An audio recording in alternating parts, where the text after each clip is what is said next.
Could they really survive if they didn't have your talent? Make a way. This is a video response back to you, and trust me in this video.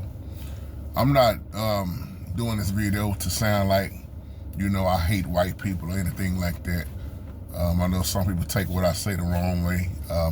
They don't understand the love I have in my heart. But you asked a great question about the video I did about Africa not too long ago.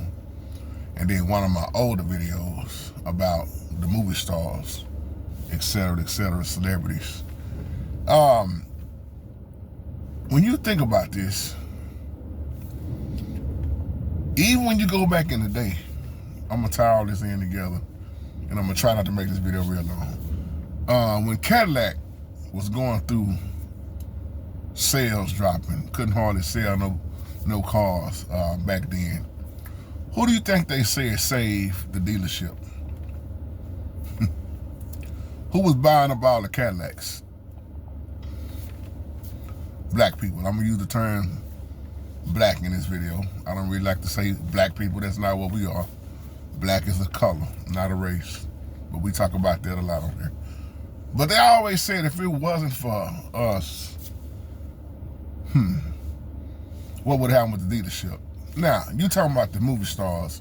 When you see the videos, like you can just say Taraji P. Henson or what's my man named Terrence Howard. When you look at these actors who've been acting for years, all the blood, sweat, and tears pouring their heart out into the acting game, you gotta ask yourself, are they really getting paid what they deserve? See, I remember when Fox 4 was going all the way down, pretty much. But then there was a series that came out called Empire.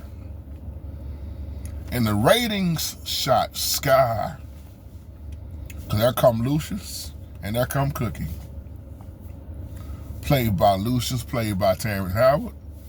Cookie played by Taraji. And I think around that same time, if I'm not mistaken, Power came out. With my boy Marek in there. And 50 Cent, Power, if y'all familiar with that. And when you think about it, how many times have the talent of black people saved them? I'm just throwing it out there. The question is, would they even survive? Same thing I say in the sports world. And I'm not trying to, once again, I'm not trying to sound like, oh man, we the only ones that, no, I'm not, that's not what I'm trying to do in this video. I hope it don't come off that way. I'm just saying without us, would there be an NFL? Would there be an NBA? Master P been saying this for years. If we had our own league, what would they leave them? So when you ask these questions about, are they getting paid enough? They'll tell you in a heartbeat. They've been overworking themselves.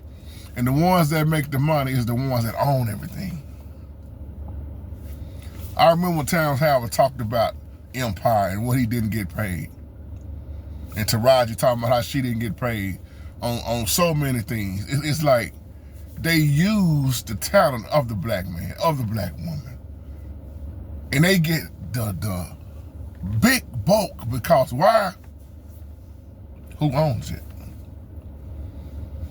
And see, when you don't own nothing, it's hard for you to have a say-so on it. We always been used like puppets, And then once you start trying to own your own everything, here comes the problem. This is why so many of these, I can take it there, this is why so many of these artists get taken out because of insurance policies. You start talking about owning your own master. See, think about this. If you got a chance to cut everybody out, like some of them have done, and then you notice, oh man, they dead or they died behind it.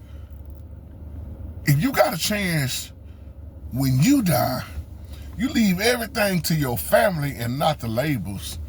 Who do you think really be mad? See, you want to make folks mad, cut their money off. You talking about royalties and start owning your own masters and everything, and it's left to your own family. Man, that you can live off of the rest of your life. Why you think Ray Charles wanted to own his own masters? See, that's the mindset they hate. They hate when we have the mindset of, I don't want to do this. I want to be the boss.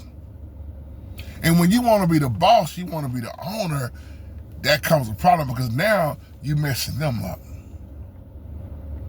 I remember, what's my comedian brother name? Godfrey. Godfrey just said this not too long ago. I was watching this on the clip. I forgot the man name that was the owner of Marvel, excuse me. You know, he started talking about the comic world and the, you know, the superheroes and all that.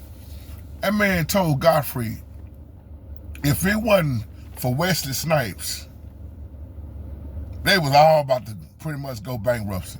If it wasn't for Wesley Snipes doing the movie Blade, and you know how Blade just shot off the charts. See, a lot of these movies, they shoot sky high off the charts, and that's what bring the billions in, the millions and the billions in. But then here go the thing, how much is the actors getting? You got the ones that have been acting for years and years and years and been underpaid for years and years and years. And it seems like it don't even matter what category you're talking about. It's like that, even in the gospel field. See, like I told y'all about the industry, when it became an industry, who's getting paid and who's getting ripped off, who didn't look at their contracts right, who's getting ripped off, even in the gospel field. So that's why more and more people are trying to own what they do. And once again, when you try to own what you do and you cut out the middleman, the middle people, it becomes a problem. See, I love it when I see, okay, you owning this and you owning that. But in reality, let me just keep it all the way real. Do we ever really own anything in this life?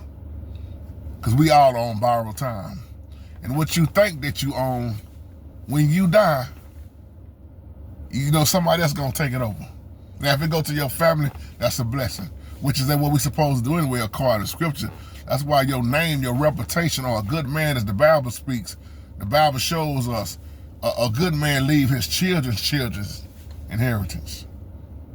You ain't just thinking about your children, you're thinking about your grandchildren. And that's one thing I can applaud for people. I applaud that for the ones who trying to make a way for the grandchildren, the children, the great-grandchildren. And you doing all you can while you can, because you don't want them to wind up having the same struggle that you did. See what I'm saying?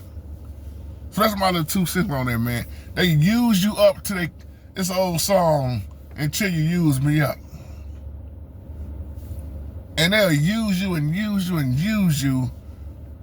And then next thing you know, they try to kick you to the curb or take you out. So I remember listening at Terrence Howard on that Empire, what he didn't get and who it really went to, and the ones, all the stuff that Taraji have done. Let me tell you something. Man, they especially Terrence Howard. Man, that man been acting a long time. And then you look at who the Oscars go to. See, that's another thing. The ones that's really putting in a whole lot of work and been acting for years and acting. Just like when Denzel, when they said, who was that? Jada said, why Denzel had to be crooked before he took it. You know who them Oscars was set up for. Don't act like you don't know. There are so many that have been acting for a long time, and are great actors that put in all that work, and they just skip right over them and give it to somebody else. Because you got to look at who it was designed for. Was it really designed for you? When y'all remember part of time, they didn't even want black people on TV. They didn't want black people to know how to read. They didn't want black people to do nothing but just, oh man, y'all ain't nothing. This ain't about y'all. So you gotta ask yourself, who was it really designed for? I still see a form of slavery in a different way. You still gotta answer the master in so many ways. Somebody catch that later. Shalom, family.